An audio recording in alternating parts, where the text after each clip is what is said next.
This is Ron Paul with your weekly update for Monday, November 9th.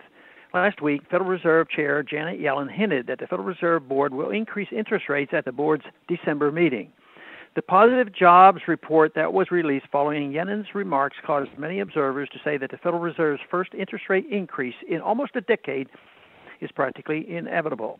However, there are several reasons to doubt that the Fed will increase rates any time in the near future. One reason is that the federal officials' unemployment rate understates unemployment by ignoring the over 94 million Americans who have either withdrawn from the labor force or have settled for part-time work.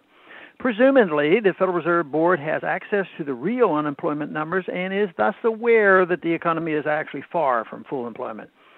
The decline in the stock market following Friday's job report was attributed to many investors' fear over the impact of the predicted interest rates increase. Wall Street's jitters about the effects of a rate increase is another reason to doubt that the Fed will soon increase rates. After all, according to Federal Reserve official Andrew Huszar, protecting Wall Street was the main goal of quantitative easing, so why would the Fed now risk a Christmas-time downturn in the stock market? Donald Trump made headlines last week by accusing Janet Yellen of keeping interest rates low because she does not want to risk another economic downturn in President Obama's last year in office. Have many disagreements with Mr. Trump, but I do agree with him. The Federal Reserve's policies are influenced by partisan politics.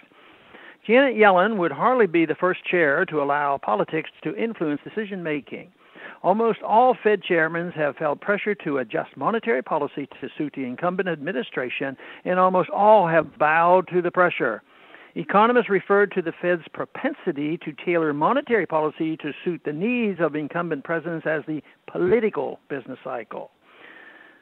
Presidents of both parties and of all ideologies have interfered with the Federal Reserve's conduct of monetary policy. President Dwight Eisenhower actually threatened to force the Fed chairman to resign if he did not give in to Ike's demands for easy money, while then Federal Reserve Chair Arthur Burns was taped joking about the Fed independence with President Richard Nixon.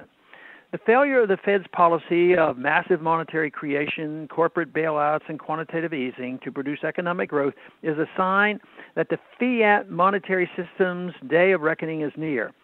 The only way to prevent the monetary system's inevitable crash from causing a major economic crisis is the restoration of a free market monetary system.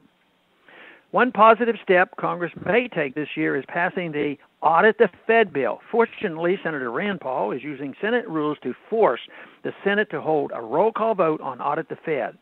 The vote is expected to take place in the next 2 to 3 weeks. If Audit the Fed passes, the American people can finally learn the full truth about the Fed's operations. If it fails, the American people will at least know which senators side with them and which ones side with the Federal Reserve. Allowing a secretive central bank to control monetary policy has resulted in an ever-expanding government, expanding income inequality, a series of ever-worsening economic crises, and a steady erosion of the dollar's purchasing power. Unless this system is changed, America and the world will soon experience a major economic crisis. It's time to finally audit the Fed and end it.